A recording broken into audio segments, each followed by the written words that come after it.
નમસ્કાર, આપ જોઈ રહ્યા છો સંદેશ ન્યૂઝ। આજનો એજન્ડા સાથે હું છું દેવાંશી અને ફરી એકવાર એ માહોલમાંથી બહાર આવવાની જરૂર પડી ગઈ છે જ્યાં આપણે કોરોના, ક્વોરન્ટાઇન, આરટીપીસીઆર બધા જ શબ્દો ભૂલી ગયા હતા, કારણ કે ફરી એકવાર આપણી સામે દુશ્મન રૂપ બદલીને આવ્યો છે। ઘણા બધા સવાલો લોકોના મનમાં છે, પરંતુ એક વાત નિશ્ચિત છે, સાવધાની હટી, દુર્ઘટના ઘટી।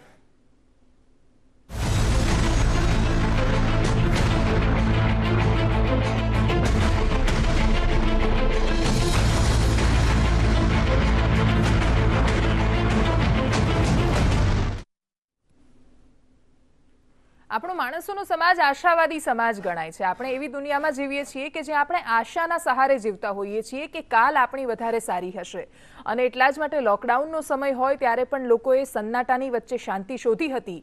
એમણે એવું માન્યું હતું કે કદાચ હવે બધું સારું થઈ જશે। એ સારું થયું પણ ખરું, અને આજે લોકો સામાન્ય પરિસ્થિતિમાં ફરી રહ્યા છે। પણ ફરી એકવાર કોરોના વાયરસ જ્યારે રૂપ બદલીને આવ્યો છે અને એનું મ્યુટેશન એટલું ભયાનક થયું છે, એટલી હદે થયું છે કે એ કદાચ ગંભીર સાબિત થઈ શકે છે, અને એટલા જ માટે અત્યાર સુધીનો સમય કેવો રહ્યો, કેમ ચિંતાની જરૂર છે, ચર્ચા કરીશું। પણ સૌથી પહેલા જોઈ લઈએ અમારો વિશેષ અહેવાલ।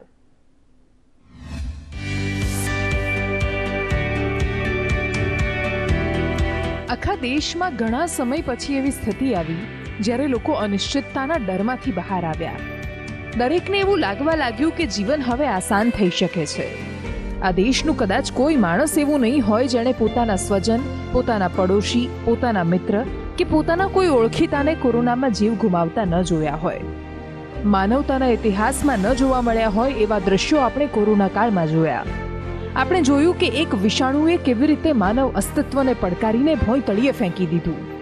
લોકોએ લોકડાઉનની પીડા જોઈ, સ્વજનોના શ્વાસ માટે કતારમાં ઊભા રહેલા માણસોની ભીડ જોઈ, અને છતાંય લોકોને ન બચાવી શકાતા એમના અંતિમ સંસ્કાર પૂરા કરવા માટે સ્મશાનની બહાર પણ કતારમાં ઊભેલા ડાઘુઓ જોયા। અને આ બધું જોયા પછી આશાવાદી માણસ ફરી એકવાર ખમીરથી ઊભો થયો છે, દોડતો થયો છે, શહેરો ધમધમતા થયા છે, લગ્નોની, તહેવારોની રોનક આવી છે। પણ વાયરસ જાણે કે ફરીથી માણસની સાથે લડાઈ લડવા માંગે છે। દક્ષિણ આફ્રિકાના દેશોમાં વાયરસનો નવો વેરિયન્ટ ઓમિક્રોન જોવા મળ્યો છે, અને આ વેરિયન્ટથી દુનિયાભરના દેશોમાં ફફડાટ છે, લોકોમાં બેચેની છે, શેર માર્કેટ તૂટી રહ્યા છે, અસરગ્રસ્ત દેશોથી આવનારી ફ્લાઇટ બંધ કરાઈ રહી છે, વિદેશમાં પ્રવાસ કરતા લોકોમાં ડર ફેલાઈ રહ્યો છે, અને હવે ફરી એકવાર એ સવાલ ઊભો થયો છે કે શું આ વાયરસની સામે લડવા માટે આપણી વેક્સિન સક્ષમ છે? શું ફરી એકવાર કોરોનાની અન્ય લહેરનો ખતરો તોળાઈ રહ્યો છે? શું ફરી એકવાર કોરોનાની સામે નવેસરથી લડાઈ શરૂ કરવી પડશે? ઓમિક્રોનનો ખતરો આપણી સામે ઘણા બધા સવાલો લઈને આવ્યો છે। બ્યુરો રિપોર્ટ, સંદેશ ન્યૂઝ। અને ચર્ચાની શરૂઆત કરીશું ને આપણા દરેકના મનમાં જેટલા સવાલો છે કે આવું કેમ થઈ રહ્યું છે, આ શું છે, આ વેરિયન્ટ શું છે, આ મ્યુટેશન શું છે, એટલા બધા સવાલો છે જેટલા સવાલો આપણને 2019માં પણ હતા। અને એટલે ચર્ચાની શરૂઆત કરીશું। આપણી સાથે ડોક્ટર તુષાર પટેલ જોડાયા છે, જાણીતા પલ્મોનોલોજીસ્ટ છે, ડોક્ટર દિલીપ માવળંકર છે, ભાવનાબેન દવે ભારતીય જનતા પાર્ટીના નેતા છે, ડોક્ટર હેમાંગ વસાવડા રાજકોટથી જોડાયા છે, કોંગ્રેસના નેતા છે। આપ તમામનું સ્વાગત છે। પણ ડોક્ટર તુષાર, સૌથી પહેલો સવાલ એ છે કે ડિસેમ્બર 2019નો એ સમય કે જ્યારે વુહાનમાં પહેલીવાર કોરોનાનો કેસ નોંધાયો, ત્યારે પણ લોકોના મનમાં આટલા જ સવાલો હતા, અને ત્યારે પહેલીવાર કોરોના શબ્દ, આ વાયરસ શું છે, બધી ચર્ચાઓ આપણે કરી હતી અહીંયાથી। અને હવે 2 વર્ષ પછી ફરી એકવાર એ સમય આવીને ઊભો છે કે જ્યારે આપણે ફરી એકવાર વિચારીએ છીએ કે ઓમિક્રોન શું છે, આ વેરિયન્ટની શું અસર થશે। લોકો દુશ્મનને જાણી ગયા છે કે કોરોના દુશ્મન છે, પણ હવે રૂપ બદલીને આવ્યો છે, અને એટલા માટે એ સમજવું છે કે એ બંને સ્થિતિ આપણે સરખાવી શકીએ। સૌથી પહેલા તો કે પહેલા જ્યારે મળ્યો હતો અને અત્યારે આ ચર્ચા કરી રહ્યા છીએ એ, અને બીજું કે આ ખરેખર એટલો ઘાતક છે કે એની આટલી બધી ચર્ચાઓ થઈ રહી છે દુનિયામાં। સૌપ્રથમ તો બેન, આ જે વાયરસ આપણે લગભગ 2 વર્ષથી આપણે જેની ચર્ચા કરી રહ્યા છીએ, કોરોના નામના જે વિકરાળ રાક્ષસે જે આપણે 2 વર્ષથી આપણને ભયમાં રાખ્યા છે, હવે આ જે વાયરસ છે જે આપણે 2 વર્ષ પહેલાં ચર્ચા કરતા હતા, અને અત્યારે આપણે 2 વર્ષમાં અનુભવથી ઘણું બધું શીખી ચૂક્યા છીએ। હવે વાયરસની એક એવી તાસીર હોય છે કે વાયરસ એનું સ્વરૂપ બદલતો રહેતો હોય છે।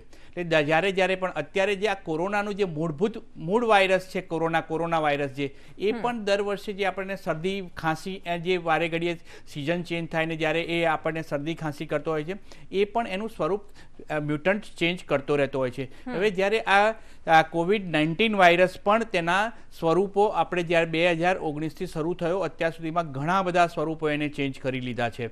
હવે જેમ કે આલ્ફા, બીટા, ડેલ્ટા એ બધા સ્વરૂપોએ આપણને એના પરચા બતાવી દીધા છે અને ડેલ્ટાનો પરચો આપણે સેકન્ડ વેવમાં જોઈ લીધો છે. એટલે એ બધા એના પરચાઓ આપણે જોઈ લીધા છે. હવે જે નવો વાયરસ જે આપણે સાઉથ આફ્રિકામાં જોવા મળ્યો છે 24 નવેમ્બરે જેની WHO એની પુષ્ટિ કરી છે, એ વાયરસની શોધ લગભગ 9મી નવેમ્બરે ત્યાં આગળ એક સડનલી આફ્રિકામાં કેસીસની રાઇઝિંગ થવા જોયા કે બમણા કે ત્રણ ગણા કેસીસ થઈ ગયા. એટલે એ પ્રકારનો આ વાયરસ જોવા મળ્યો. આ વાયરસમાં નવું એ વસ્તુ જોવા મળ્યું છે કે જેમાં 30 થી 32 પ્રકારના મ્યુટન્ટ જોવા મળ્યા છે અને એ મ્યુટેશન્સ એ લગભગ 10 જેટલા સ્પાઇક પ્રોટીન ઉપર જોવા મળે છે. એટલે આ વાયરસ જે છે એ WHOની ટેકનિકલ કમિટીએ અને બહુ જ ઇન્ટરેસ્ટ બતાવ્યો અને એને કીધું કે આ વાયરસનું ખૂબ જ ધ્યાન રાખવાનું, કારણ કે આ જે વાયરસ છે એને જે સ્પાઇક પ્રોટીન, કારણ કે સ્પાઇક પ્રોટીન એ અગત્યનું છે કે આપણા જે આ વાયરસનું જે કાંટા હોય એ આપણા શરીરના જે એન્ટીબોડી એને પારખે. કારણ કે હવે આપણે લગભગ ભારત દેશમાં માનનીય વડાપ્રધાનશ્રીની જેટલી મહેનતથી આપણે 100 કરોડથી પણ વધારે લોકોને આપણે ઇમ્યુન કરી ચૂક્યા છે. એટલે લગભગ આપણે નિયરલી હર્ડ ઇમ્યુનિટી સુધી પહોંચી ગયા છે. ત્યારે જ્યારે આપણે અને નિયર નોર્મલ તરફ થવા જઈ રહ્યા હતા ત્યારે આ એક પ્રકારનો વાયરસ જે બીજા કન્ટ્રીમાં જોવા મળ્યો છે એ વાયરસને એન્ટીબોડીને શું કરે છે, કારણ કે આપણા બોડીમાં જે એન્ટીબોડી દરેકને, કારણ કે ઘણાને લોકોને વેક્સિનથી અથવા કે ઇન્ફેક્શનથી જે એન્ટીબોડી થઈ છે એને એન્ટીબોડીને આપણી એ માસ્ક કરતો નથી કે એસ્કેપ નથી કરતો, એ જોવાનું આ વાયરસમાં રહ્યું છે. પરંતુ WHO જે અત્યારે જે એની ટેકનિકલ કમિટી અને વૈજ્ઞાનિકો પણ અને ભારત દેશના પણ વૈજ્ઞાનિકો એના ઉપર બહુ જ ખૂબ જ ધ્યાનથી અને અત્યારે ચીવટથી જોઈ રહ્યા છે કે આ વાયરસ જે હમણાં WHOએ પણ પુષ્ટિ કરી અને એના ત્યાંના જે સાઉથ આફ્રિકન મેડિકલ એસોસિએશને પણ એની પુષ્ટિ કરી છે કે આ માઇલ્ડ પ્રકારનો છે, એટલે વધારે પ્રમાણમાં નહીં કરી શકે એવું લાગે છે. બિલકુલ, અને એટલે આ સૌથી મોટી વાત છે અને આ સૌથી મોટી આશા પણ છે કે આ કદાચ જેવી રીતે આપણે ડેલ્ટાનો કહેર જોયો બીજી લહેરમાં કે આપણે બહુ જ ખરાબ સ્થિતિમાં હતા, એવી સ્થિતિ કદાચ નહીં સર્જાય અને એવી આશા રાખવી જોઈએ ને એમ પણ દુનિયા આશાથી જીવન છે. ડોક્ટર દિલીપનો અવાજ આવી રહ્યો છે હવે? સર આપને અવાજ આવે છે મારો? ઓકે, હા. મારે સવાલ એટલા માટે એ પૂછવો છે કારણ કે હવે વિદેશથી આવતા લોકો પર પ્રતિબંધ ને બધાની વાત તો થઈ રહી છે અથવા એમના ટેસ્ટ કરવામાં આવે, જીનોમ સિક્વન્સિંગથી ખબર પડે કે આ કયો વેરિયન્ટ છે એ પ્રકારની વાત પણ સાંભળવામાં આવી રહી છે. પણ કેવી રીતે ખબર પડે આટલા બધા કેસ આવી રહ્યા છે તો એની વચ્ચે કે આ વ્યક્તિ હશે કે જે ઓમિક્રોન વેરિયન્ટથી અત્યારે અસરગ્રસ્ત છે, એને ઓમિક્રોન વેરિયન્ટથી ચેપ લાગ્યો છે, કેવી રીતે ખબર પડે? શું એના માટે પણ RT-PCR ટેસ્ટ જ કરવામાં આવે કે પછી બીજી કોઈ સિસ્ટમ છે? એટલે ટેસ્ટ RT-PCR જ મોટા ભાગની કિટમાં એ પોઝિટિવ આવે છે, એક્સેપ્ટ એક કિટ એવી છે કે જેમાં 3 એના જીન્સ જે પકડાય છે એને બદલે 2 જીન્સ પકડાય છે. આવું ડેલ્ટા વાયરસમાં પણ થયું હતું. એટલે ટેસ્ટમાં કોઈ જ ફેરફાર કરવાની જરૂર નથી અને એ એક સારું પાસું પણ છે. એટલે જો ટેસ્ટમાં પકડાવાની મુશ્કેલી હોત તો વધારે ભયંકર કદાચ પરિસ્થિતિ હોત કે આપણે નેગેટિવ ટેસ્ટ માનીને આગળ જઈએ ને એ માણસ ફેલાવો કરતો હોય. પણ WHO એ પણ કહ્યું છે કે આ કોઈ ટેસ્ટમાં ફેરફાર કરવાની જરૂર નથી, RT-PCR ટેસ્ટ જ એને માટે યોગ્ય છે. ખાલી એ યાદ રાખવાની જરૂર છે કે પહેલા પણ આપણે ઘણી વાર ચર્ચા થઈ છે કે RT-PCR ની સેન્સિટિવિટી એટલે ખરેખર 10 પોઝિટિવ કેસ આવ્યા હોય તો એમાંથી RT-PCR થી 7 થી 8 જ પકડી શકાય છે અને 2 કે 3 એમાંથી પણ છટકી જાય છે. એટલે જેને ખાંસી, શરદી, ઉધરસ એવા સિમ્પટમ્સ હોય, તાવ હોય તો એમણે પોતે જાતે જ ઘરમાં આઇસોલેટ થઈ જવું જોઈએ. ખાસ કરીને જે બહારથી આવે છે એને માટે તો બહુ જ જરૂરી છે કે ઇન્સ્ટિટ્યુશનલ ક્વોરન્ટાઇન, કારણ કે ઘરમાં ક્વોરન્ટાઇન ઘણીવાર પડાતું નથી. લોકો ગયે વખતે પણ ખબર પડી હતી ક્વોરન્ટાઇનના નામે બહાર ફરે છે અને ઘર પણ ઘણીવાર બહુ નાના હોય છે એટલે ઘરના લોકોને પણ ચેપ લાગવાની શક્યતા રહે છે. એટલે જે પરદેશી વિમાનમાં આવ્યા હોય એમને તો ઇન્સ્ટિટ્યૂટ અથવા હોટેલમાં જ ક્વોરન્ટાઇન કરવા જોઈએ અને એરપોર્ટ પર જ ટેસ્ટ કરીને પછી ત્યાં મોકલવા જોઈએ. અને એવી જ રીતે કરવામાં હોંગકોંગમાં જે એક કેસ પકડાયો છે એ એવી જ રીતે ત્યાં પકડાયો છે. અને બીજા જે યુરોપના દેશોના પણ ટ્રાવેલર્સમાં જ કેસ છે, એટલે આપણે ત્યાં પણ જે આવશે તે ટ્રાવેલર માંથી જ આવશે અને એની પર ચાંપતી નજર રાખવાની જરૂર છે. બિલકુલ, પણ અત્યારે આમાં જે ચિંતાની વાત એ છે કે આપણે ત્યાં એવી સિસ્ટમ કરવામાં આવી છે, જેમ કે ઇઝરાયલમાં એવું છે કે ત્યાં આંતરરાષ્ટ્રીય ઉડાન પર જ પ્રતિબંધ લગાવી દેવામાં આવ્યો, એક કેસ આવ્યો એના પછી. અન્ય દેશોમાં પણ એવું છે કે જ્યાં રિસ્ક લાગ્યું કે આ બધા દેશ એવા છે કે જ્યાં ફેલાયેલો છે વાયરસ, તો ત્યાં એમણે એ બધા જ દેશો પરથી આવતી બધી જ ફ્લાઇટ્સ રદ કરી દીધી છે અને એ ઉડાન પર પ્રતિબંધ લગાવ્યો છે. આપણે પ્રતિબંધ નથી લગાવ્યો, પણ આપણે ટેસ્ટ થઈ રહ્યા છે. પણ એ બધાની વચ્ચે જો 10માંથી 7-8 પકડાય છે, 1-2 નીકળી જાય છે, તો એનાથી પણ ખતરો રહેલો છે. અને એટલે ભાવનાબેન, પ્રશ્ન જ આમાં ત્યાં આવીને ઊભો થાય છે કે જે રીતે ડૉક્ટર પણ બધા જ લોકો માની રહ્યા છે કે RT-PCR કે 100% પકડી નથી શકતા.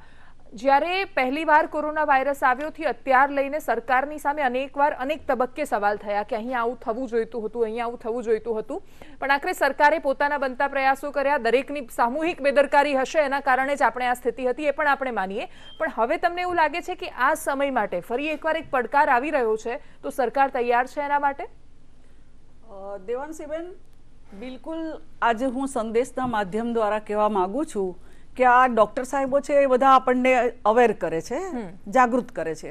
પરંતુ આપણે જાણીએ છીએ કે ગઈકાલે જ માનનીય પ્રધાનમંત્રી મોદીજીએ એક બેઠક બોલાવી દિલ્હીમાં, અને દરેક સ્ટેટના મુખ્યમંત્રી અને હેલ્થ મિનિસ્ટરો અને સચિવો આ બધા જ જોડે એમણે આ અંગેની ચિંતા વ્યક્ત કરીને વાત કરી હતી, અને જુદા જુદા પગલાં કઈ રીતે ભરવા, એના માટે તૈયારી કઈ રીતે કરવી, આ અંગેની ચર્ચા કરી હતી. અને દરેક સ્ટેટને હેલ્થ મિનિસ્ટર દ્વારા પત્ર લખી દેવામાં આવ્યો છે કે તમારે કયા કયા પગલાં લેવાના છે તાત્કાલિક.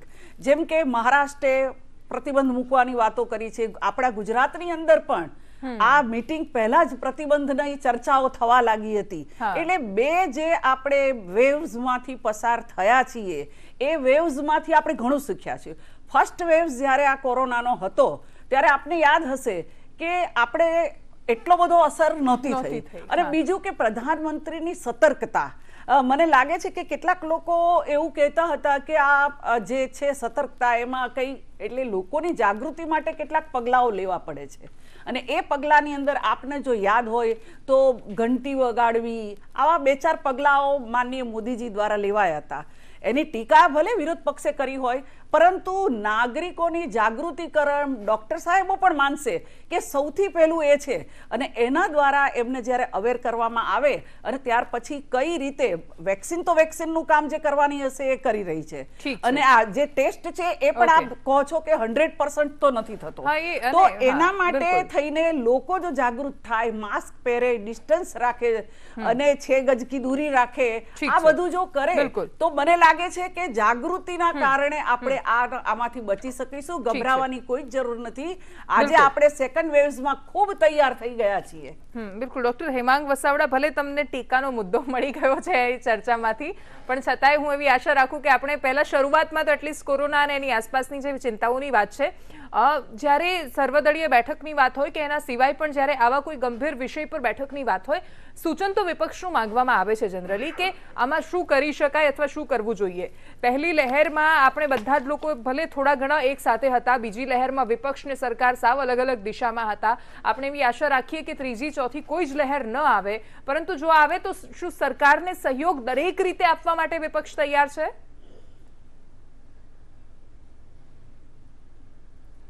દેવાંશીબેન, આપે જે પ્રશ્ન પૂછ્યો એનો જવાબ તો હું આપું જ છું. પહેલા હું થોડી વાત મૂકી દેવા માંગુ છું. હાજી. આ જે ઓમિક્રોન વાયરસ છે એનું મેડિકલ નામ છે B.1.1.529. સૌથી પહેલા આખી દુનિયામાં આ સાઉથ આફ્રિકામાં ગોતાણો, એટલે એને સાઉથ આફ્રિકન વાયરસ તરીકે પણ ઓળખવામાં આવે છે. અને 2 દિવસ પહેલા એનું ઓમિક્રોન નામ આપ્યું. આ વાયરસ જેટલા કેસમાં મળ્યો છે, જેટલા દર્દીઓને લાગ્યો છે, એમાંથી ઘણા દર્દીઓએ બંને ડોઝ અને બૂસ્ટર ડોઝ પણ પૂરા કર્યા પછી આ વાયરસનો ચેપ લાગ્યો છે. અથવા કોરોના થઈ ગયેલા દર્દીઓને ફરીથી કોરોના ઓમિક્રોનને લીધે થયો છે. એટલે આ વાયરસ જે છે એમાં એક શંકા સાયન્ટિસ્ટોને અને ડૉક્ટરોને, માવળંકર સાહેબ તો બહુ સિનિયર છે, જુદી જુદી કમિટીમાં હોય છે, તુષાર પણ ઘણા વિદ્વાન ડૉક્ટર છે, મારી વાત સાથે સંમત થશે કે WHO ને એ ચિંતા થઈ છે કે આ ઇમ્યુન લોકો ઉપર પણ આક્રમણ કરતો વાયરસ છે. હવે સારી વાત એ છે કે આ વાયરસમાં જે સિમ્ટમ્સ છે એ જૂના જે ડેલ્ટા વાયરસ ને એની પહેલાના વાયરસો હતા એના જેવા જ સિમ્ટમ્સો છે, બહુ નવા કોઈ લક્ષણો દેખાણા નથી. અને મોટે ભાગના દર્દીઓએ વેક્સિન લીધી હતી અથવા થઈ ગયા પછી થયું છે, એટલે એ લોકોનો મૃત્યુઆંક પણ નીચો રહ્યો હતો, હોસ્પિટલાઇઝેશન કરવું પડ્યું હતું, પણ ઘણો લાર્જ સંખ્યામાં લોકો ક્યોર પણ થયા છે. એવું માનવામાં આવે છે કે આ વાયરસનું વેરિયન્ટ છે એ HIV પોઝિટિવ લોકોના ઇન્ફેક્શનમાંથી ફેલાયેલો આ વાયરસ છે. આજે જે નવો વાત આવી એ સૌથી પહેલા HIV પોઝિટિવ લોકોના બ્લડમાંથી મળ્યો છે. હવે આપના પ્રશ્નનો જવાબ ને પછી પાછી થોડી હું વાત કરીશ. ચોક્કસપણે જ્યારે દેશહિતની વાત હોય, પ્રજાહિતની વાત હોય ત્યારે સરકાર પૂછે કે ન પૂછે, વિપક્ષ એની મદદમાં ઊભો રહેવા તૈયાર જ છે, કાયમ પોઝિટિવલી મદદ કરવા તૈયાર રહેશે. કારણ કે જ્યારે પ્રજાહિતનો પ્રશ્ન છે, દેશહિતનો પ્રશ્ન છે, પણ એનો મતલબ એમ પણ નથી કે અમારે કશું બોલવું નહીં ને જે કે એમ કર્યા કરવું. જ્યાં જરૂર પડે ત્યાં અમે અવાજ ઉઠાવીએ, સરકાર ખોટી દિશામાં જતી હોય તો રોકવાનો પ્રયાસ પણ કરીએ. મને એ પણ ખબર છે કે ભારતીય જનતા પાર્ટીના મિત્રો એટલા બધા લોકશાહી માઇન્ડેડ નથી કે સાચી વાત પણ સહેલાઈથી સ્વીકારે, તરત ટીકા કરવી, જેમ ફાવે મનપ સનપ બોલવું. આજે ભાવનાબેને એવું કીધું કે વિચારણા ચાલે જ. ગઈકાલે નરેન્દ્રભાઈએ વિચારણા કરી, બીજા દેશોએ સાઉથ આફ્રિકાથી આવતી અને ઇન્ફેક્ટેડ દેશોની ફ્લાઇટ બંધ કરી દીધી. આપણે હજી બંધ નથી કરી શક્યા, આપણે વિચારીએ છીએ. જ્યારે દુનિયા આખીમાં કોરોના આવી ગયો તો ત્યારે પણ આપણે ઇન્ટરનેશનલ એરપોર્ટ બંધ કરવાનું વિચારતા જ રહ્યા અને ત્યાં લગીમાં દેશમાં વેવ આવી ગયો. આપણે નમસ્તે ટ્રમ્પ કરતા જ રહ્યા, ખબર હતી કે કોરોના જેવો ઘાતક વાયરસ દુનિયામાં ફેલાય છે અને નમસ્તે ટ્રમ્પમાંથી વાયરસ ઇન્ડિયામાં આવ્યો. મારું અતિ સ્પષ્ટ સજેશન છે, બહુ પોઝિટિવ છે, કે ભારતના 4 ઝોન પાડી અને 4 જ ઇન્ટરનેશનલ એરપોર્ટને માન્યતા આપવી જોઈએ કે જ્યાંથી વિદેશની ફ્લાઇટ ઉતરે, બાકીના ઇન્ટરનેશનલ એરપોર્ટ હાલ પૂરતા બંધ કરવા જોઈએ. બીજી વાત માવલંકર સાહેબ, કે ઇમિડિયેટ ટેસ્ટ નેગેટિવ આવે પણ 3 દિવસ પછી કે 4 દિવસ પછી એની વ્યક્તિ પોઝિટિવ હોઈ શકે. તુષારભાઈ સાચું કે નહીં, માથું હલાવજો. એટલે 7 દિવસનું ક્વોરન્ટાઇન ફરજિયાત કરવું જોઈએ. એરપોર્ટ નજીકની હોટેલો એક્વાયર્ડ કરીને જે બંને ટેસ્ટમાં નેગેટિવ થાય એ જ વ્યક્તિને ઇન્ડિયામાં પ્રવેશ આપવો જોઈએ. જો પોઝિટિવ હોય તો કાં આપણા દેશમાં ટ્રીટમેન્ટ લે અને કાં જે કન્ટ્રી ઓફ ઓરિજિન છે ત્યાં પાછો ચાલ્યો જાય. બિલકુલ આ સિસ્ટમ કરવી પડશે. ડોક્ટર તુષાર પટેલ એ સવાલની સાથે જ, કારણ કે જે ડોક્ટર હિમાંગે વાત કરી અને આગળ લઈ જવી છે, જે સ્ટ્રિક્ટલી ક્વોરન્ટાઇન કરવાની વાત આવે છે કે બહારથી જે લોકો આવે છે એમને તો અલગ રાખવા જ રહ્યા. અને ઘણા બધા દેશોએ આપણે જોયું કે બીજી લહેર પછી અહીંયાથી વિદેશમાં જતા લોકો, જેમ કે કોઈને કેનેડા જવું છે તો એ વચ્ચે ત્યાં સાઉદી રોકાઈને અથવા દુબઈમાં રોકાઈને જતા હતા અને પછી પણ ત્યાં જઈને એમને ક્વોરન્ટાઇન તો રહેવું જ પડતું હતું. અને એટલે એવું ઘણા બધા દેશો કરે છે, આપણે કેમ નથી કરી શકતા એ, અથવા કરવું જોઈએ કે નહીં? હું સૌપ્રથમ તો હેમાંગભાઈની વાત સાથે એગ્રી છું કે હેમાંગભાઈએ જે વાત કરી કે RT-PCR ટેસ્ટ છે, એક વખત જો એરપોર્ટ પર ઉતર્યા અને નેગેટિવ આવ્યો તો એને જવા ના દેવા જોઈએ. કારણ કે જે આ સસ્પેક્ટેડ કન્ટ્રીઝમાંથી આવે તો એ લોકોનો RT-PCR ટેસ્ટ 3 દિવસ પછી અને પછી 7 દિવસ પછી અને તેને સ્ટ્રિક્ટલી એને ક્વોરન્ટાઇન તો રાખવા જોઈએ. ઇન્સ્ટિટ્યુશનલ, જે માવલંકર સાહેબે વાત કરી, માવલંકર સાહેબે પણ કે ઇન્સ્ટિટ્યુશનલ ક્વોરન્ટાઇન, કારણ કે ઘરે અને બહાર ક્વોરન્ટાઇન એટલું પડાતું નથી. જો ઇન્સ્ટિટ્યુશનલ ક્વોરન્ટાઇન કરવામાં આવે તો એને સ્ટ્રિક્ટલી ઓબ્ઝર્વ કરી શકાય એ ક્યાં ક્યાં એની શું ગતિવિધિઓ છે, એને કેવી રીતના પેશન્ટ બિહેવ કરી રહ્યા છે. કારણ કે આપણે ઘણા પેશન્ટોમાં અગાઉ જે જોયું હતું કે એને પહેલો RT-PCR નેગેટિવ આવ્યો, બીજો પણ નેગેટિવ આવ્યો, ઘણાને ત્રીજો અને ચોથો આરટીપીસીઆર નેગેટિવ આવે ને સિટી સ્કેનમાં પણ જોવા મળતું હતું. એટલે આવા જો સસ્પેક્ટેડ દર્દી હોય કે જેને સારી કે જેને ખાંસી કફ અને ફીવર જેવા માઇલ્ડ સિમ્ટમ્સ હોય, ઘણાને આપણે કોરોનામાં પણ જોતા હતા, ઘણાને ફીવર ના આવ્યો હોય, ફીવર લાગે નહીં, પોતાને પરસિપ્શન ના લાગે અને ટેમ્પરેચર માપવામાં આવે તો ટેમ્પરેચર આવતું હોય છે. એટલે આવા સિમ્ટોમેટોલોજી ઘણા લોકો હાઇડ પણ કરતા હોય, કારણ કે ફોરેનથી આવતા લોકો હાઇડ આવા બધા ઘણા પેરાસિટામોલની ગોળી લઈ લેતા હોય અને એ લોકો ટેમ્પરેચર ચેક ના થાય. એટલે આ લોકોના માટે 100% ઇન્સ્ટિટ્યુશનલ ક્વોરન્ટાઇન જરૂરી છે અને સ્ટ્રિક્ટ ક્વોરન્ટાઇન, કારણ કે હવે આપણા દેશમાં જો જો આની કહેર આવે આ વેવની અને આ જો થાય તો ઘણું બધું આપણને નુકસાન થઈ શકે છે. એટલે આને જો આવા લોકોને જો આપણે ત્યાં રોકી દઈએ તો ઘણું બધું ઉપયોગી થઈ શકશે. બિલકુલ. કોરોના સમયમાં આપણે જેમ જોયું હતું કે માણસો કેટલું સારી રીતે બધાને મદદ કરી રહ્યા છે, પરોપકારની ભાવના, એમ બીજું પાસું એ પણ જોવા મળ્યું હતું કે માણસો કેટલા સ્વાર્થી હોય છે. કારણ કે આપણે જોયું કે જ્યારે એરપોર્ટ પર આવતા હતા બહારથી રસ્તરથી પેરાસિટામોલની ગોળી લેતા હતા અને એટલે એરપોર્ટની બહાર જ્યારે પેલું ગનથી વખતે ટેમ્પરેચર માપવામાં આવતું હતું તો એ વખતે એ લોકોનું ટેમ્પરેચર ન આવે ને એ લોકો આરામથી નીકળી જાય. એવા કેટલાય લોકો નીકળી ગયા અને પછી દેશ બી નીકળી ગયો. આપણે જોયું કે શું સ્થિતિ થઈ આપણી વચ્ચે. પણ ડોક્ટર માવડંકર, હવે વાત એ છે કે કોરોનાની બીજી લહેર જ્યારે આવી ત્યારે પણ આ જ હતું કે આપણે બહારથી જેટલી ફ્લાઇટ્સ આવતી હતી ત્યાં ચેકિંગ કરતા હતા, પણ આપણે કોઈને કમ્પલસરી ક્વોરન્ટીન નહોતા કરતા. અને એના પછી શું થયું એ કોઈને કહેવાની જરૂર નથી, બધાએ પોતાની સામે જોયું છે, બધાએ અનુભવ્યું છે. જો હવે ફરીથી આપણે જો ક્વોરન્ટીન નથી કરતા તો આપણે એ ભૂલનું પુનરાવર્તન કરીએ છીએ એવું નથી લાગતું? હા, અને બીજું એ પણ કહેવું પડે કે ઘણીવાર આપણે બોલતા તો બોલી જઈએ છે કે સ્ટ્રિક્ટલી કરવું જોઈએ ભારતમાં, પણ તમે મને એક વસ્તુ બતાવો જે ભારતમાં સ્ટ્રિક્ટલી થતી હોય.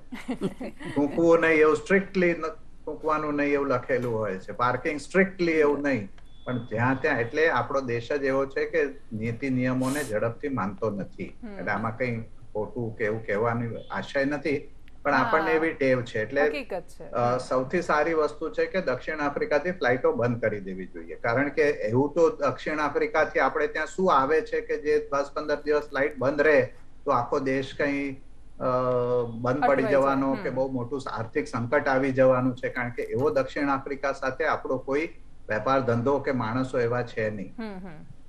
એટલે એ એક કરવું જોઈએ. બીજા યુરોપિયન દેશોમાં પણ હવે ફેલાયો છે, એટલે ત્યાંથી પણ આવવાની શક્યતા છે, પણ બહુ જ ઓછા કેસ છે ત્યાં.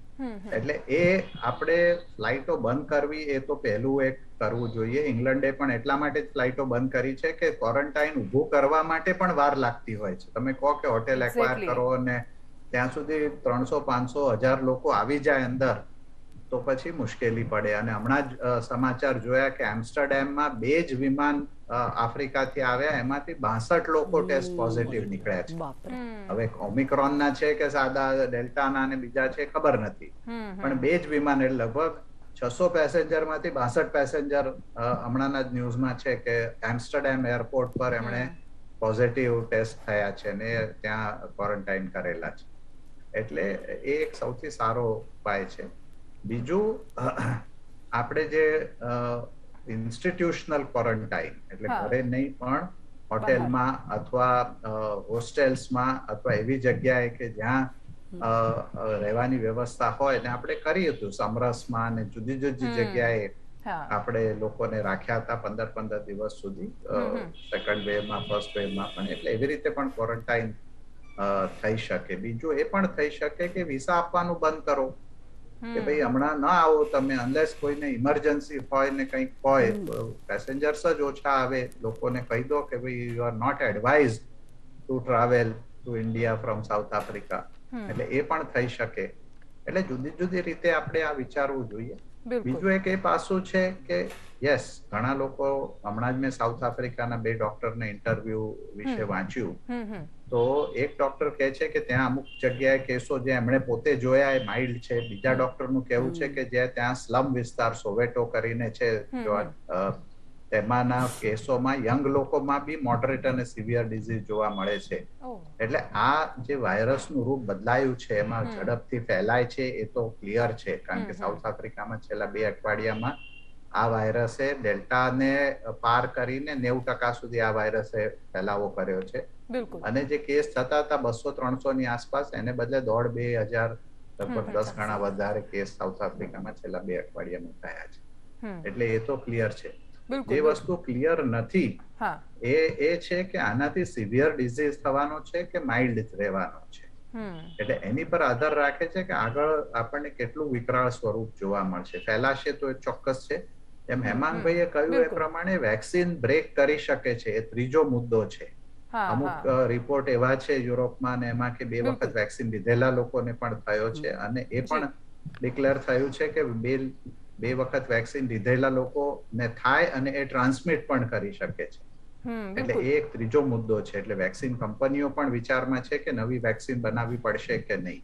આવતા 2-3 અઠવાડિયામાં ક્લિયર થશે કે કેવી રીતનું પિક્ચર આનું ઊભું થઈ રહ્યું છે. ભાવનાબેન, એ સવાલની સાથે, કારણ કે જ્યારે પહેલી લહેર આવી ત્યારે આપણા બધા જ માટે એકદમ નવી સ્થિતિ હતી, કોઈને કદાચ આ શબ્દો પણ નહોતી ખબર. હવે પછી બીજી લહેર આવી ત્યારે આપણે ઘણા બધા સવાલો ઊભા થયા સરકારની સામે કે પહેલી લહેર અને બીજી લહેર વચ્ચેનો સમય હતો, એમાં સામાજિક રાજકીય મેળાવડા બધું જ આપણે જોયું, બધા જ બેદરકાર હતા, જનતાથી લઈને નેતાઓ બધા જ, એમાં શાસક વિપક્ષ બધા જ આવી જાય છે. અને એટલે ત્યારે પણ સવાલ થયો કે ખબર હતી કે આવવાનું છે છતાં તૈયારીઓ ન થઈ, અને હવે આપણે બિંદાસ થયા છીએ, ઇકોનોમી ચાલવી જરૂરી છે, બધું જ ચાલવું જરૂરી છે, પણ આપણને ખતરો સામે દેખાતો હોય અને છતાં પણ આપણે એવું કહીએ કે નહીં, વિચારીને કરીશું. ફરી એકવાર મોડું નહીં થાય ને? ના, સૌથી પહેલા તો હું આજે પેનલમાં 3 ડોક્ટર સાહેબો છે એમનો ધન્યવાદ માનું છું કે એમના કારણે અવેરનેસ આજે સંદેશના માધ્યમથી લોકોને મળી રહી છે. અને એટલી વસ્તુ તો જરૂર છે કે હવે પબ્લિક આ સમાચાર જ્યારે પણ સાંભળે છે ત્યારે થોડાક ગભરાઈ જાય અથવા તો સતર્ક થઈ જાય છે. પહેલી વાત તો ગભરાવાની જરૂર નથી. ફર્સ્ટ લહેરની અંદર જ્યારે પહેલી લહેર આવી કોરોનાની, ત્યારે આપણે બિલકુલ કોઈ પીપી કીટ પણ આપણે ત્યાં નહોતી બનતી, 2 જ કંપનીઓ બનાવતી હતી અને એકદમ અજાણ્યા હતા. કારણ કે વેક્સિનેશન પણ આપણે ત્યાં, આપ તો ડૉક્ટરો છો, જાણો છો કે બીજા દેશોમાં 10-10 વર્ષ સુધી સંશોધન થાય ત્યાર પછી એ વેક્સિન લેવામાં આવતી હોય છે. આપણે ત્યાં વેક્સિન પણ નહોતી. આ બધી જ પરિસ્થિતિની અંદર આપણે લોકોને ઘરમાં અંદર રાખવા માટે ઇવન દૂરદર્શનનો પણ ઉપયોગ કર્યો કે ભાઈ સિરિયલો એવી ચલાવો કે જેથી કરીને લોકો ઘરની અંદર રહે. આ પણ પ્રયોગ સરકારે કર્યો. અને સાથે સાથે મારે કહેવું પડશે કે એ વખતે પ્રધાનમંત્રીએ સેન્ટરમાંથી, કેન્દ્રમાંથી સરકાર એનું આખું પ્લાનિંગ કરતી હતી અને ઘણું સારું રહ્યું. દરેક વેક્સિન જે પ્રોડક્ટ કરે છે એ ફાર્મસીઓની મારે એક વસ્તુ કહેવી છે કે 278 દિવસની અંદર 100 કરોડ, આજે આ વર્લ્ડની અંદર આપણો રેકોર્ડ છે, કોઈ બીજા દેશનો નથી. પોપ્યુલેશન તો કેટલી છે આપ સર્વે જાણો છો આપણી, અને છતાં 278 દિવસની અંદર 100 કરોડ લોકોને આપણે વેક્સિનેશન કરી દીધા, વેક્સિનાઇઝ કરી દીધા. એ એક બહુ મોટો આપણો એક એચિવમેન્ટ છે. અને WHO એ, અમેરિકાએ, મારો સવાલ એ છે કે આપણે 2 વાર મોડા પડ્યા છીએ, ત્રીજી વાર મોડા નહીં પડ્યા. મોડા બિલકુલ સતર્ક છે સરકાર, દરેક સ્ટેટ ગવર્મેન્ટને આપી દીધું છે. સેકન્ડ વેવની અંદર હું દેવાંશીબેન ચોક્કસ કહેવા માંગીશ કે એ વખતે સ્ટેટ ગવર્મેન્ટે એક માંગણી કરી હતી કે આ સંભાળીશું અમે વ્યવસ્થા, કોરોના માટેની વ્યવસ્થા, અને જેને કારણે થોડું ક્યાંક ગરબડ થઈ. એટલે આપણે જાણીએ છીએ કે વધારે પડતું એવું થયું કે સ્ટેટ ગવર્મેન્ટ ક્યાંક કેટલીક જગ્યાએ આ હેન્ડલ ના કરી શકી વ્યવસ્થિત, પરંતુ દરેક રાજ્ય સરકારોની આ સ્થિતિ, બિલકુલ દરેક રાજ્ય કાર્યાલયની આ જ સ્થિતિ હતી. અને આપણે ત્યાં ડેફિનેટલી પીપી કીટ બનતી થઈ, આપણે ત્યાં વેક્સિન બનતી થઈ, આપણે બહાર સપ્લાય કરતા થયા, આપણે નકલી RT-PCR ના રિપોર્ટ પણ બનાવતા થયા. એટલે આપણો દેશ દરેક બાજુથી ક્રિએટિવ છે. એટલે લોકોએ પોતાની રીતે બધી જ રીતે રસ્તા શોધવા માંડ્યા છે. પણ આપણે આમાંથી સારું શોધવાનું છે, સારું લેવાનું છે. પણ જ્યાં જ્યાં જરૂર લાગે ત્યાં સરકારને સવાલ પણ તો કરવો પડશે, કારણ કે 2 વાર શું થયું આપણે બધાએ જોયું છે. આક્ષેપ પ્રત્યાક્ષેપ ન કરીએ પણ સવાલ તો કરીએ, કારણ કે એ કરવો જ પડશે. ડોક્ટર હેમાંગ વસાવડા, તમે આગળની વાત જે પૂરી કરવા માંગતા હતા કોસ્ટિંગને લઈને, એના પર જવું છે. તમે જે ખર્ચની ચિંતા વ્યક્ત કરી રહ્યા હતા.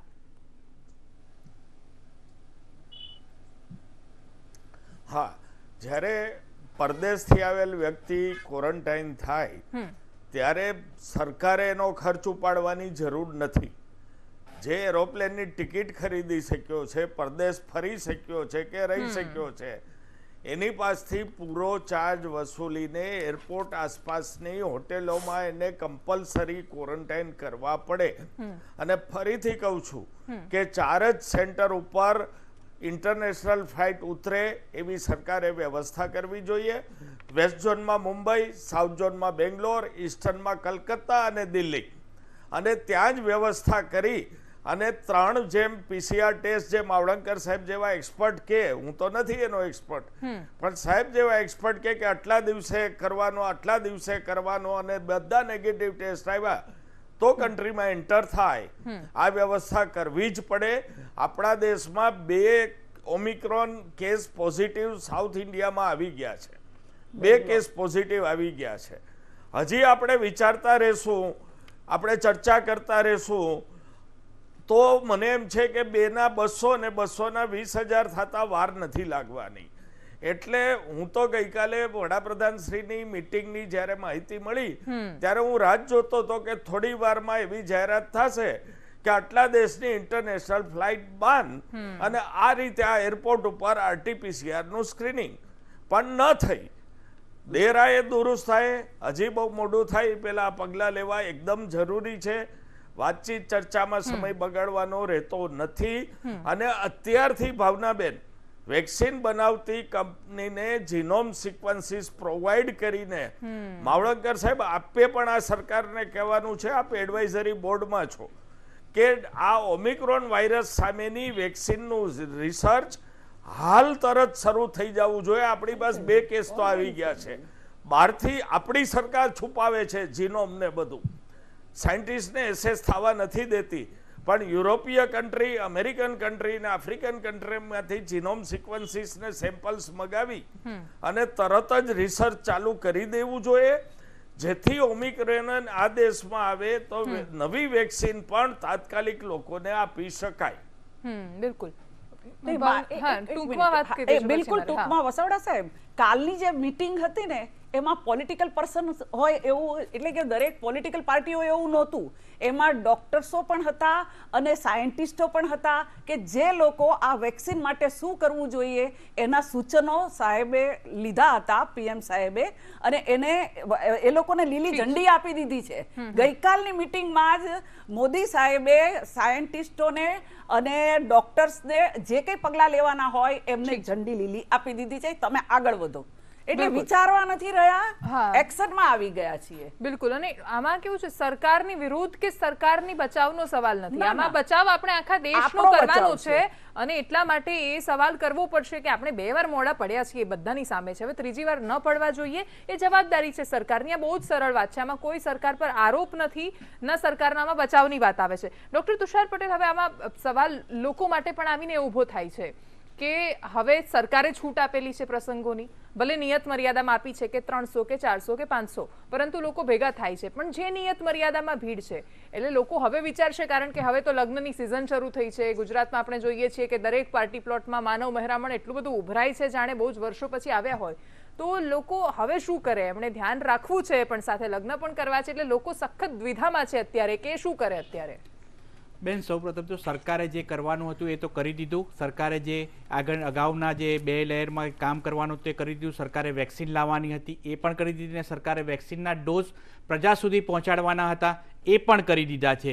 હવે લોકોની જવાબદારી છે, કારણ કે જે લોકોએ વેક્સિન નથી લીધી, આપણા જેમ ગુજરાત રાજ્યમાં લગભગ 90% લોકોએ ફર્સ્ટ ડોઝ અને લગભગ 50 થી 60% લોકોએ સેકન્ડ ડોઝ.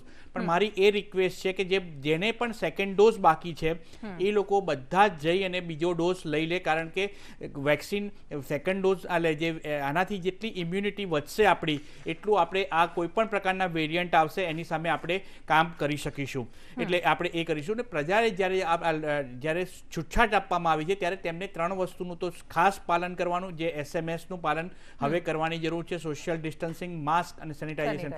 માસ્ક ક્યારે પણ જાહેર પબ્લિક જગ્યાએ આપણે જોઈએ છીએ કે લગ્ન અને મેળાવડામાં અત્યારે લોકો માસ્ક પહેરતા નથી. એ પહેરવાનું, માસ્ક જ આપણને બચાવી શકશે. અત્યારે પણ WHO આજે પણ જાહેર કર્યું છે કે અત્યારે જો આનું કંઈ પણ થાય તો માસ્ક જ આપણને બચાવી શકશે. અને હેમાંગભાઈના એક ક્વેશ્ચનનો કે જે વેક્સિનેશન ડિફરન્સ છે એ વેક્સિન નવી નહીં શોધવી પડે. વેક્સિનમાં જેમ વેરિયન્ટ બદલાતા રહે એમ ખાલી એનું નોબિંગ ચેન્જ કરતા હોય અને વેક્સિનમાં એનો ચેન્જીસ હતા, જેમ મ્યુટેશન્સ, જેમ આપણે અત્યારે અગાઉ જેમ ઇન્ફ્લુએન્ઝાની વેક્સિન દર વર્ષે આપવામાં આવે છે એ જ પ્રકારનું વેક્સિનમાં ઇન્ફ્લુએન્ઝાની વેક્સિનમાં વેરિયન્ટ ચેન્જ થાય એ પ્રમાણે એનું ચેન્જ થતું હોય છે. એટલે આ વેક્સિનમાં નવી શોધ નહીં કરવી પડે, પણ એનો જે નોબિંગ હોય કે એ પ્રમાણનો એનો ચેન્જીસ કરીને નવી વેક્સિન આવી શકે છે. પણ એ ન આવે એવું આપણે બધાએ એ આવે કે વેરિયન્ટ આવે ને જો એની હાહાકાર બચાવે એ પહેલાં આપણે સોશિયલ ડિસ્ટન્સિંગ, માસ્ક અને સેનિટાઇઝેશનનું પાલન કરવું બહુ જ જરૂરી છે. બિલકુલ. આખી દુનિયાની જ્યારે વાત ચાલી રહી છે ત્યારે ડૉક્ટર માવડતકર આપણે એ પણ જોયું કે જે દુનિયાના વિકસિત દેશો છે, ખૂબ ભણેલા લોકો છે, તો કેટલાય દેશના એવા સમૃદ્ધ દેશોના એવા ઉદાહરણ સામે આવે કે જ્યાં લોકોએ અમારે વેક્સિન નથી લેવી એના માટે રચ્ચરથી આંદોલન કરતા નજરે પડ્યા. જ્યારે આપણા દેશમાં સરખામણીએ ઓછા શિક્ષિત લોકો હોવા છતાં ઘણું સારું વેક્સિનેશન થયું. પણ એક સવાલ જે આવીને ઊભો છે કે જેને આપણે ગરીબ પછાત દેશ માનીએ છીએ કે જે લોકો વેક્સિન એફોર્ડ નહોતા કરી શકતા એ લોકોને ત્યાં વેક્સિનેશન નથી થયું, અને જ્યાં સુધી આખી દુનિયાના દરેક ખૂણાનું કોઈ માણસ એવો છે કે જેને વેક્સિન નથી મળી અથવા જે સુરક્ષિત નથી, ત્યાં સુધી આખી દુનિયા અસુરક્ષિત છે. અને એટલે એ વિષય પર પણ જ્યારે WHO જેવી સંસ્થાઓથી લઈને બધા જ લોકો વારંવાર અનેક વિષય પર વાત કરે છે, પણ એ સવાલ તો રહેશે જ કે વેક્સિન પહોંચી જ નથી એવા દેશોમાં, ત્યાંથી જ હવે આવા કેસ આવવાની શરૂઆત થઈ છે. તો એ વિષય પર પણ કદાચ કામ કરવું પડશે. હા, ચોક્કસ. અને આગલા અમુક ચર્ચાઓમાં એ પણ વાત મેં કરી હતી કે વેક્સિન ઇક્વિટી અથવા દરેકને વેક્સિન મળી રહે એ આખા દુનિયામાં જોવાની જરૂર છે, અને WHO એની પર ભાર મૂકી જ રહ્યું છે. જે ડેવલપ્ડ કન્ટ્રીઝ છે, અમેરિકા અને યુરોપના, એ લોકોએ પોતાની જે 3 ગણી વેક્સિન બુક કરેલી છે એ એમાંથી રિલીઝ કરીને જો આફ્રિકાના દેશોને આપી હોત ઝડપથી તો કદાચ આ પરિસ્થિતિ ઊભી ન થઈ હોત. ઓફકોર્સ સાઉથ આફ્રિકા પાસે તો ઇનફ વેક્સિન છે, છતાંય આ પરિસ્થિતિ ઊભી થઈ છે. પણ એ જ રીતે આપણા દેશમાં બી હજુ 10,000ની આસપાસ કેસ આવી રહ્યા છે. એ કેમ આવી રહ્યા છે ને એ રાજ્યોમાં આપણે વેક્સિન કેમ વધારે ન આપી શકીએ? આજે ગુજરાતમાં 20, 25, 50 કેસ આવે છે અને 5 લાખ જણને વેક્સિન કરીએ છીએ આપણે. એવી રીતે મધ્યપ્રદેશ છે, યુપી છે, બહુ જ ઓછા, રાજસ્થાન બહુ જ ઓછા કેસ થઈ રહ્યા છે. જો નવા વેરિયન્ટ આપણા દેશમાં આવી શકે જ, જો ત્યાં આવી શકે તો આપણા દેશમાં બી ઉભા થઈ શકે. એટલે એ પણ આપણે ચિંતા કરવાની જરૂર છે કે આપણા દેશમાં બી ઝડપથી કેસ ઓછા થઈ જાય. સાઉથ આફ્રિકામાં તો 200 કેસ પહોંચી ગયા હતા આખા દેશમાં રોજના. આપણે ત્યાં તો 10,000 કેસ આવે છે. એટલે આપણે ત્યાં વેરિયન્ટ ઉભા થવાની શક્યતા હજુ છે જ, જેમ ડેલ્ટા આપણે ત્યાં ઉભો થયો. એટલે એવું માનવાની જરૂર નથી કે બધા નવા વેરિયન્ટ બહારથી જ આવશે ને એરપોર્ટને સંભાળીશું તો આપણે બધું સારું થઈ જશે. એટલે આ જે 10,000 કેસ હજુ છેલ્લા લગભગ 30 દિવસથી 10,000 થી 15,000 કેસની વચ્ચે આવી રહ્યા છે, તો એને કઈ રીતે ઘટાડી શકાય? અને ત્યાં મારું તો પહેલા એવું કહ્યું હતું કે કેરળમાં આખા 3 કરોડની વસ્તી છે. એક જ મહિનામાં 3 કરોડને આપણે વેક્સિન આપી દઈએ તો કદાચ આવતા મહિનાથી કેસ આવવાના ત્યાં બંધ અથવા બહુ ઓછા થઈ જાય. એટલે એ પણ આપણી સ્ટ્રેટેજી ગોઠવવાની જરૂર છે કે આપણા કયા કયા જિલ્લાઓમાંથી કેસ આવે છે, દરેક જિલ્લામાં કેટલું વેક્સિનેશન થયું છે. જે જિલ્લામાંથી બહુ જ 0 કેસ આવી રહ્યા છે, એવા ઘણા જિલ્લા છે કે જેમાંથી 0 કેસ આવ્યા છે, એને બદલે જ્યાંથી વધારે કેસ આવી રહ્યા છે આખા દેશમાં ત્યાં વેક્સિનેશન. બીજું, નવા વેક્સિનની જે મેડમ હેમાબેને વાત કરી એ બહુ જ સારી વાત છે. પ્રાઇમ મિનિસ્ટરે એમને લીલી ઝંડી આપી હોય તો બહુ સરસ વાત છે. પણ એ સાથે જે ગયે વખતે આપણે કરવાનું ચૂકી ગયા અને પરદેશના દેશોએ કર્યું, આ કંપનીઓને 100 થી 500 કરોડ એડવાન્સ આપી દેવા જોઈએ કે ભાઈ આ લો તમે પૈસા અને નવી વેક્સિન બનાવવા માંડો. તમને યાદ હશે તે વખતે છેલ્લે બીજી વેવ દરમિયાન જે વખતે વેક્સિન કેપેસિટી વધારવાની વાત થતી હતી તે વખતે સિરમ ઇન્સ્ટિટ્યૂટે કહ્યું કે અમને તો 3,000 કરોડની જરૂર છે તો અમે વધારી શકીશું. એટલે આવી પરિસ્થિતિ ફરી ન આવે. પ્લસ ગવર્મેન્ટની સરકારી કંપનીઓ પણ હવે ઘણી એક્ટિવ થઈ છે આમાં. એમાં પણ વધારે ઇન્વેસ્ટમેન્ટ કરીને નવી વેક્સિન, ધારો કે નવું આપણે જરૂર ન પડી, આપણે એવું માનીએ કે ભગવાન આપણને મદદ કરે ને આપણને નવી વેક્સિનની જરૂર ન પડે તો એ કઈ કેપેસિટી જે આપણે બનાવેલી હશે બીજા વેક્સિન માટે કામ લાગશે. બીજા રોગો માટેના વેક્સિન ઘણા બધા બનાવવાની જરૂર છે. એટલે એવું નથી કે હમણાં આપણે 100, 200, 500 કરોડનું ઇન્વેસ્ટમેન્ટ કરીશું વેક્સિનમાં તો એ કઈ આગળ ઉપયોગી નહીં થાય. આજે આપણે ગમે ત્યાં 80 કરોડ રૂપિયાના ફ્લાયઓવર બાંધીએ છીએ. એક શહેરમાં એક ફ્લાયઓવરની કિંમત 70 કરોડ રૂપિયા, 80 કરોડ રૂપિયા. મેટ્રોમાં એક કિલોમીટરની કિંમત 10 કરોડ રૂપિયા. એટલે એની સામે તમે જુઓ તો વેક્સિનની કિંમત અથવા નવા વેક્સિન બનાવવાની એટલી બધી નથી. એટલે એ કેપેસિટી આપણે વધારવાની જરૂર છે. ભાવનાબેન, તમારે મનમાં ઘણું બધું છે, કહી દો એટલે આપણે આગળ લઈ જઈએ ચર્ચાને. ખાસ તો મારે કહેવું છે કે કેન્દ્ર સરકારે આ કોરોના દરમિયાન 20 લાખ કરોડ રૂપિયા આર્થિક સહાયની યોજના જાહેર કરી છે. બીજું પેકેજ, સ્પેશિયલ પેકેજ કરેલું છે જાહેર, કે જે બજેટમાંથી આ ગરીબ લોકોને, જે દહાડી મજૂર હોય એના માટે એમને અનાજની પણ કીટો આપવાની શરૂઆત કરી છે. અને બીજું વેક્સિન આપણે ત્યાં ફ્રીમાં આપી છે. અને સેકન્ડ થિંગ કે આપણે બીજા પહેલી લહેરમાં અને બીજી લહેરમાં પણ વેક્સિનેશનની મદદ અન્ય દેશોને પણ આપણે કરી છે. અને બીજું ખાસ 100% વેક્સિનેશન વાળા હમણાં એક રજૂઆત કરવામાં આવી કે ભાઈ આ બધાને આપી હોત વેક્સિન તો આવો પ્રશ્ન અત્યારે જે આવે છે એ કેસ આવતા ના હોત. પણ મારું કહેવાનો મતલબ છે કે લેહ લદ્દાખ જુઓ, લક્ષદ્વીપ જુઓ, દમણ જુઓ, 100% વેક્સિનેશન થયું છે. અને વાય નોટ ઇન કેરાલા, મહારાષ્ટ્રની અંદર કેમ નહીં? યુપી એ વધારે પોપ્યુલેશન વાળો સ્ટેટ છે, છતાં આજે જુઓ કે યુપીમાં કેસ નથી. આટલો મોટો અને ચુનાવ પણ છે, આપણે જાણીએ છીએ, લોકો ભેગા પણ થાય છે. શા માટે કેરાલામાં? અને એટલે જ મેં કીધું કે જ્યારે સેકન્ડ વેવ આવ્યો એ વખતે કેન્દ્ર સરકારની સીધી રાહબરી નહોતી, એમની ગાઈડલાઈન ચોક્કસ હતી, પરંતુ સ્ટેટે પોતે જવાબદારી લેવાનો પ્રયત્ન કર્યો. તો શા માટે કેરળ ના લે? શા માટે મહારાષ્ટ્ર ના કરે? તો એણે બધા રાજ્યો, ગુજરાતની અંદર પણ આપણે જુઓ કેસ બિલકુલ ઓછા થઈ ગયા છે અને અત્યારે આપણું વાતાવરણ સારું છે. નો ડાઉટ આપના કહેવા પ્રમાણે આપણે બધાએ સતર્ક રહેવાની જરૂર છે. ડોક્ટર સાહેબે જેમ કહ્યું કે ડોક્ટર સાહેબ હમણાં જ દિલીપભાઈએ કહ્યું કે ભાઈ આપણે જે બહાર જઈએ તો આપણે સલામતીના પગલાં પોતે લેવા જોઈએ. અને એ જ રીતે તમે જુઓ તો જે લોકો પૈસાદાર છે અહીં તો આપણે કોઈ ભેદભાવ રાખ્યો જ નથી. સેવા એ સંગઠન. મને પણ કોરોના થયેલો. હું આપને એક મારું પોતાનું ઉદાહરણ આપવા માંગુ છું બહુ જ શાંતિથી, કે સેવા એ જ સંગઠન, સંગઠન એ જ સેવા. આ અમારો મંત્ર છે. જ્યારે મને કોરોના થયો ત્યારે હું ભોજન ક્યાંથી કરવું એ સ્થિતિ હતી. આવી મારી એકની નહીં, અનેક લોકોની હતી. અને કેટલી બધી એનજીઓ, ભારતીય જનતા પાર્ટીના અમારા સંગઠનના લોકો, મારે પણ બહારથી મગાવીને ખાવું પડતું હતું. 15 દિવસ સુધી મારા ઘરની અંદર અમે આવી રીતે જે લોકો રસોડા ચાલુ કર્યા હતા ગાંધીનગરમાં, એમને મેં કહ્યું કે મને જમાડો. અને આવા કેટલાય અમારા આજુબાજુના ઝૂંપડપટ્ટી હોય કે મધ્યમ વર્ગ હોય કે ધનિક વર્ગ હોય, આ બધાને સેવા પૂરી કરી છે. અમે પોલિટિકલી જવા માંગતા નથી.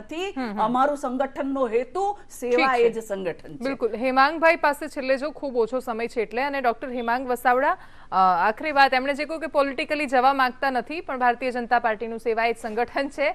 પણ એટલે હવે સવાલ આમાં એ જ રહેશે કે જે સ્થિતિ છે એ તો આપણી સામે છે અત્યારે. હવે આમાં લડવાનું બધા એક સાથે છે. વિપક્ષને નકારાત્મકતા દેખાશે, શાસક પક્ષને બધું જ સારું દેખાશે, પણ એ બંનેની વચ્ચે રહીને જે સામાન્ય માણસને ડોક્ટર તરીકે માર્ગદર્શન તમે આપો, કારણ કે એની અત્યારે વધારે જરૂર છે.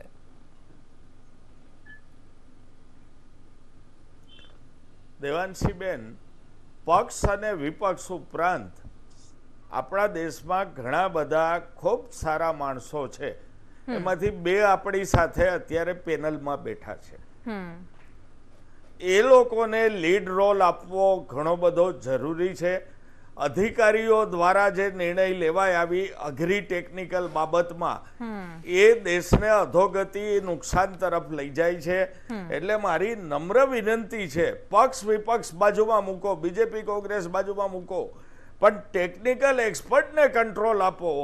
અધિકારીઓએ બીજી વેવમાં જે ગુજરાતનો દાટ વાળ્યો છે એ ગુજરાતની પ્રજાએ બહુ સારી રીતે જોયું છે.